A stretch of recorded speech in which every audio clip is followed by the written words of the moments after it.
One of my most commonly asked questions about Rise of Kingdoms in general is always, which commander should I invest in? Do I invest in Nevsky? Do I invest in Joan? Which legendary commander do I invest in because I have these commanders?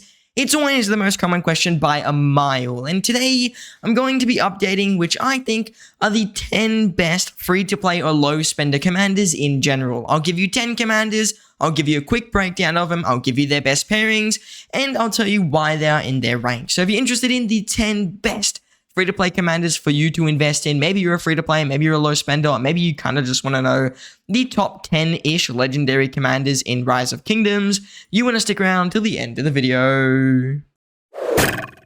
Now, before we quickly dive into the list, when I consider a free-to-play commander, the main thing I'm looking at is their current field strength and their possible investment potential. Do I think the commander has a good potential for future investment, or do I think that they're really good in the open field? A commander that has both of those will be really, really high on today's list. A commander that might have one might be a bit lower, and a commander that might have another might be a bit lower as well. So one that might be a really good investment and okay on the field might rank lower than a commander that's a bad investment but currently really good on the field. Starting off at number 10 though, we have Hao Bing, and he's at rank 10 because he's a good commander, but he's just not as good as some of the higher commanders on this list. He's probably one of the better investments for cavalry over Nevsky and Joan, but I'm still going to put them higher. He is an absolute open field meta, and the one thing with Hao Bing, he has kind of weird pairing. So when it comes down to him, he's a bit harder to get a pairing for. One of the best pairings I recommend for him is Belisarius.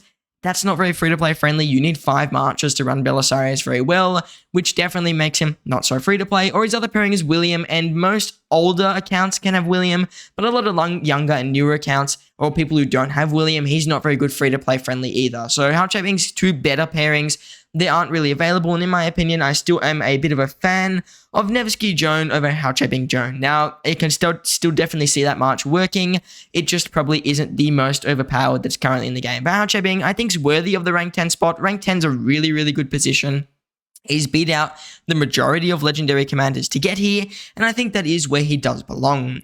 Moving on to rank 9, it's the only real leadership commander on today's list, Philip II. Philip II is really good for a big murder ball, and some free-to-play low spenders can have a murder ball that big. While it is rare, he is still a good, strong commander. Philip is good in terms of 1v1s, he's good in terms of buffing your other marchers, and overall he's a relatively powerful secondary with most commanders. So if you need a good secondary, especially if you have Shajar, who's not on today's list, but if you do have her, she can work really good with Philip II. In my opinion, Philip II is a good free-to-play commander. Very, very good investment right now because he's just released and he is so strong. He just isn't the most free-to-play friendly, mainly because you have to have the 5 marchers. But he's a good investment and he's good on the field, so I couldn't see not putting him on today's list. He is a little bit too strong for me to say, nah, you can just skip him. If you're a free-to-play with 5 marchers, even maybe 4 marchers, I'd consider picking up Philip. He makes a big enough difference for it to be worth it. And on top of this, he can even hold his own, which is a nice little bonus. Moving on to rank 8 today, I have put Nevsky at this rank. He's still very good on the field. The only reason he is not on the list overall at a higher rank, he's not the best investment right now. We are expecting to see new cavalry very, very soon, and if we do, Nevsky definitely may lose some value. There's a chance he may gain value, but there's a chance he may lose value. So for most players, I'd wait at least 1 to 2 months after this video is out, hopefully when we see the new cavalry commanders, to decide if you would pick up a Nevsky. Currently though, as of recording, risky investment. I wouldn't pick him up if I wouldn't have to, but he's a good commander on the field. Best pairing definitely with Joan Prime, but he's one of those commanders where really majority of cav commanders can be good with him. If you're new to season 3, you can use him in a moto. He can work with William. He can even work with Hao Bing in 1v1 situations. Only pairing I haven't heard much of is Nevsky Belly, and I don't think it's going to be the most OP. And again, Belisarius not very free to play anyways. So Nevsky, I think, is a solid rank 8 position. Again, a really good position to be in, beating out the majority of legendary commanders. Only thing that I struggle with Nevsky, putting him higher in the list, is the fact that he's just not the best investment in the game. Moving on to rank 7, we're going to go to Joan Prime. Joan Prime's worthy of rank 7. She's a really, really good cav commander. She's got AoE. She's arguably, in my opinion, slightly better of an investment than Nevsky because she does have that AoE. Best pairing, definitely with Nevsky or with Hao Bing. They both have to be the primary. I wouldn't run them as secondary. Joan is just a really good cavalry secondary commander. She's better than Belisarius for most free-to-plays, or pretty much all free-to-plays. She's better than William, and she's got a bit more long-term potential while also being a pretty good beast on the field. So I think she's worthy of rank 7, and definitely is one of the top legendary commanders in the game for almost all free-to-play low spenders. Moving on to rank 6 today, we have Scipio Africanus. The reason I put Scipio at rank 6 above all the other cavalry commanders and above Philip II is because he's got a lot of open field potential while still being a very, very good investment. Scipio right now, he's just received his new best pairing, which is Ragnar Prime, which is A, a very good bonus, and B, it means that Scipio probably has a bit more time left in the meta spotlight. On top of this, Scipio has an AoE. He's got a really good debuff, arguably better than Nevsky's debuff by quite a large amount, and his stats are just absolutely insane on top of his really versatile kit. Scipio's kit is pretty much open to work with any commander in the game, and you can use him with just about anyone. So in my opinion, Scipio is definitely worthy of rank 6. Best pairings, definitely I would go with someone like Ragnar Lodbrok Prime or Ragnar Prime. Legal Chair is a decent pairing. It's not going to be your best, but it is a decent pairing. Another relatively good pairing with Scipio is Guan, but that is mainly for older accounts. If you have Guan though, I would say you can still run them together. Not going to be the most OP Guan Scipio, but it is going to work if you want to save yourself some gold heads and possibly wait for new calves or wait for the next infantry cycle to see what they do receive. So I think Scipio is probably worthy of that rank 6. The only reason I don't put him higher than some of the later commanders who arguably he's going to be stronger than right now is he's not the best investment. While he does have Ragnar Prime to kind of back him up a little bit and give him a pretty good ranking, he is not the most overpowered in the game. He is not my number one go-to, and there are a lot more stronger investments who will have more potential in the future than Scipio possibly will. So there are some infantry commanders, some archer commanders, mainly archer commanders and infantry commanders, who will have that future potential that some of the other commanders like Scipio Africanus and Nevsky just won't have access to. Scipio is getting really old, same thing with Nevsky. They're both released at the same time as someone like Boudica Prime, and I think that was around 2 years ago now. So Scipio, while he's a really, really good free-to-play commander, he just isn't the top number one in my opinion, and he wouldn't be 100% go-to for me. There are a few more commanders I would prefer to get before I did get a Scipio Africanus. Moving on to number 5, we're halfway through the list now. Number 5, I'm going to give it to William Wallace. Now, you could argue William should be lower than Scipio, and I could say that's really, really valid, and I could see that being possible. I think William's investment potential is very good, and the fact that his current best pairing is with Legal Chair and Legal Chair's best pairing is with William, it just makes a really, really good march, and it makes a lot of sense for me to put William relatively high on the list. William's probably got 2 years left in him. I'd be pretty confident in that. So I think overall William is up there with the best infantry commanders that are currently in the game. So William Wallace, definitely very worthy of that rank 5, even though he's a single target commander. I have made a video before on why I do like single target commanders, and I think they are necessary for most murder-balls. And on top of this, William Wallace has got really good stats and he's got good damage. So William, good with Legal Chair in my opinion. It's a very solid march, and he's got a lot of future potential because I think infantry might see some weaker commanders this year, mainly because they've got commanders like William, Legal Chair, and Ragnar who are really OP. And I think that William's got a lot of potential with the future Smite commanders, similar to how Boudica Prime worked, where when she came out, the next couple of generations were really good pairings with her, or she was at least up there with some of the best pairings, usually like rank 2 or rank 1. I think William will be in the similar, if not the same position. So William Wallace, good free-to-play investment in my opinion, tick of approval right there. I just think that he's not going to be as strong as Scipio right now, but in the future we could see that take a little bit of a shift as William does get some slightly better pairings. Moving on to rank 4, we've got the second, there's only 2 archer commanders on the list. We've got one of the only archer commanders. I've put Herman Prime in at rank 4, mainly because I want to say that his AoE and his debuff are still super valuable. He's ranked S in pretty much every single tier list I've got, maybe except the investment list, and that's just because he's got AoE and he's got a ridiculous debuff with that AoE poison effect. Herman is a really good march. You probably want to have at least one archer march in your murder ball. Herman is going to make the cut for that one archer march. Most free-to-play low spenders will look for 3 marchers, 1 cav, 1 infantry, 1 archer. Herman Prime, in my opinion, is definitely within that number 1 march. He's going to be best paired with Zang. He can also be a really good pairing with YSG if you've just hit season 3 and you haven't got the commander reset yet. And he can even be a good pairing with Astro Bunny Pile. So Herman Prime, quite versatile right now. While he is losing a bit of value due to the rise of Smite commanders and some commanders like Shajar with Mighty Heal, I think that Herman Prime is a pretty decent investment still, and his damage and his current open field potential is still very good. He's definitely meta for open field right now, or at least top up there with some of the meta commanders.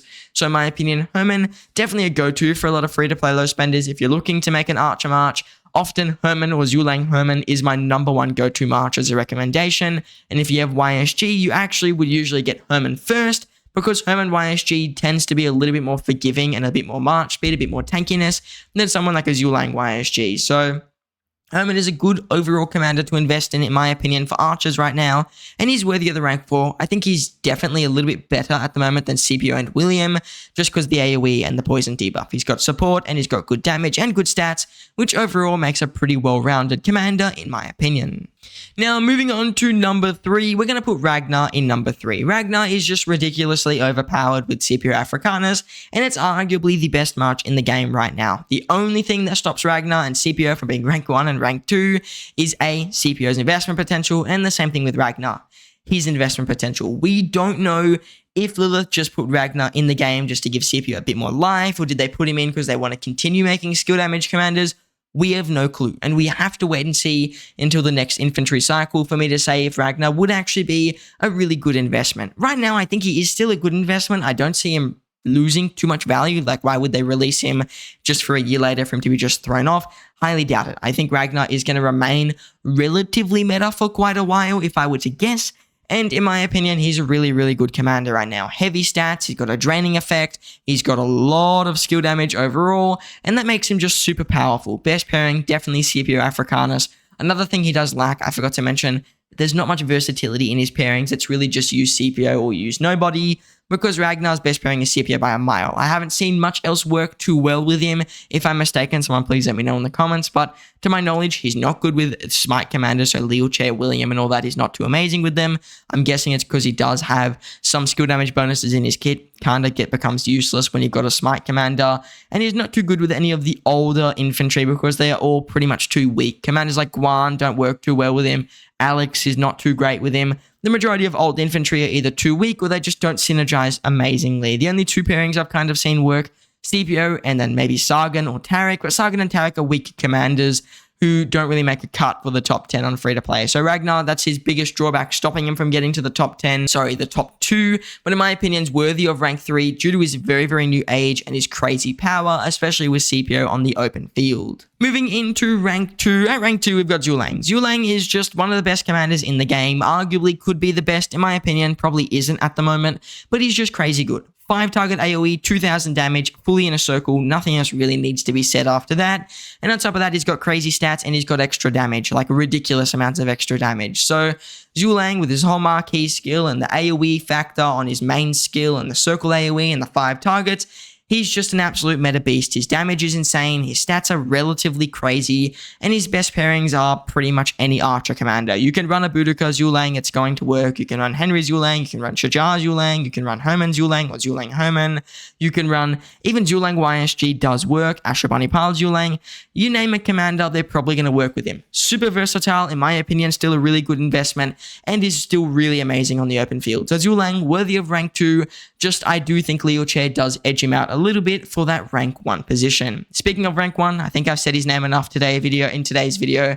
Liuche. Liuche is definitely, and that is not Liuche, Liuche is definitely one of, if not the best commanders in Rise of Kingdoms. I would say he is the best commander at the moment.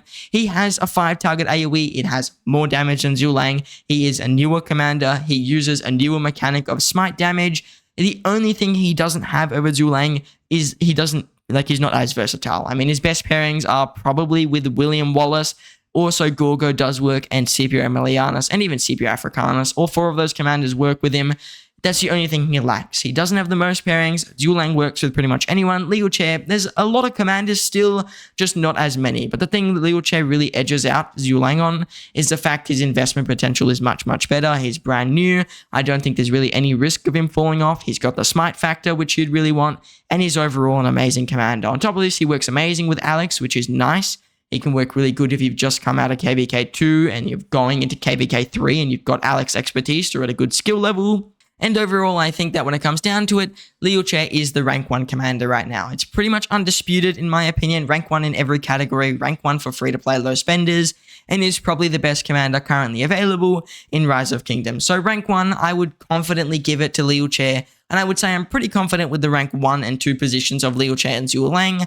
They're kind of just a league above every other commander, and it's been that way for like 7 to 8 months now. So I think we're about to see a cavalry commander who's going to shake up the list a little bit. But for now, Liu Che and Zhu Lang definitely are worthy of the rank 1 and 2 positions. The final thing I'll kind of look at is quickly what would a very good murderable for all these commanders look like if you wanted to make a top 3 march murderable. Starting off for your infantry march, quite simply, your only real options, you've got 2 options. You can either do Ragnar with CPO, and arguably this is the best march in the game right now, or if you want to go for a bit of a safer route, you would go a Liu Che or William Wallace with a Liu Che. In my opinion, I prefer option number 2, William Wallace with Liu Che, but if you have a CPO expertise already and you don't have a Liu Che, or you have a CPO expertise and you already have a good pairing with your Liu Che, you could even just go grab Ragnar, run it with CPO Africanus, and have 2 infantry marches, and that's perfectly reasonable. So infantry pairings for free-to-plays, it would probably be a Ragnar with CPO or a Liu Che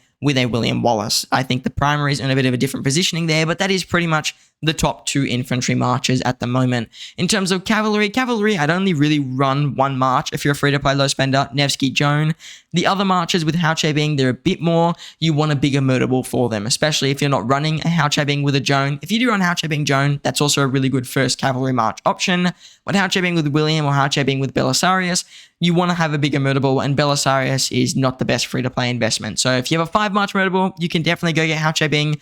If not, I wouldn't 100% go for it. It would probably just be a Nevsky with a Joan pairing. In terms of the archers, again, probably really only got 1 pairing, Zhu Lang with Herman as your best pairing, and as a free-to-play low spender, I wouldn't touch any of the other archer marches. As someone who uses Shajar YSG, it's a good march, but it's certainly not going to be better than the meta infantry marches. So in my opinion, Zhu Lang with Herman Prime is your go-to march. You can also run a Zhu Lang with a Shajar or Shajar Zhu Lang, so Shajar primary, Zhu Lang secondary. It ain't going to be the most meta thing though. There definitely is some stronger commanders out there who are going to be a little bit more powerful, and that is Herman, who in my opinion is going to get a slightly better trade. So now that we've made it to the end of today's video, I just want to ask you guys for a very small favor. Please do consider subscribing to the channel. I try to keep these free-to-play guides updated at least once every 2 to 3 months, so people do know what the best commanders are. And if you liked today's video, you found it helpful, or just found me entertaining, subscribing is a really good way to show support and even just help the channel. So if you want to subscribe, please do consider it completely free. You can always unsubscribe later, and it really does support me. Other than that, I just want to say thank you all for watching, and I hope to see you in the next one.